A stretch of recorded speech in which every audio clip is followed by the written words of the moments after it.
Qui bien Mamounia de Kanaki. Mamounia de Kanaki. Tellement que Azaraki n'a pas la poche naïe. Il avait quoi? Alain Namoua Moko, il y a des députés la poche naïe. Il a résisté à dossier à Willy Michiki. Deuxième dossier est Koya. Oui, le deuxième dossier est Kezakini. Voilà ce que Zaki Ndeko Eliezer. Ndeko Eliezer a qui concerne la dénonciation. Pourquoi ça qui dénonciation? Il a constaté que le président de l'Assemblée nationale, Vital Kamerhe, a dit qu'on protégeait par membre du gouvernement. Néomoni, dossier Kosta Moutamba, où m'a quitté. Je vous l'ai dit, bande de Congolais. Dossier Kosta Moutamba, où m'a quitté. Et où m'a quitté pour la nuit. Parce que c'était les airs tamoués.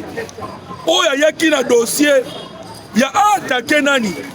Attaqué le président de l'Assemblée nationale, Vital Kamerhe, dans le but que Azali Kofouene va poursuite contre les membres du gouvernement.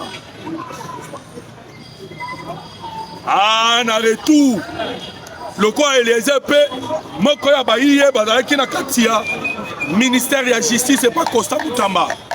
Nde omoni makamone kendaki mbangu mbangu. Ils n'ont même pas permis na Kosta Moutamba akoma na ko yako se défendre liboso ya perchoir. Et l'élection et Salamaka ya main levée.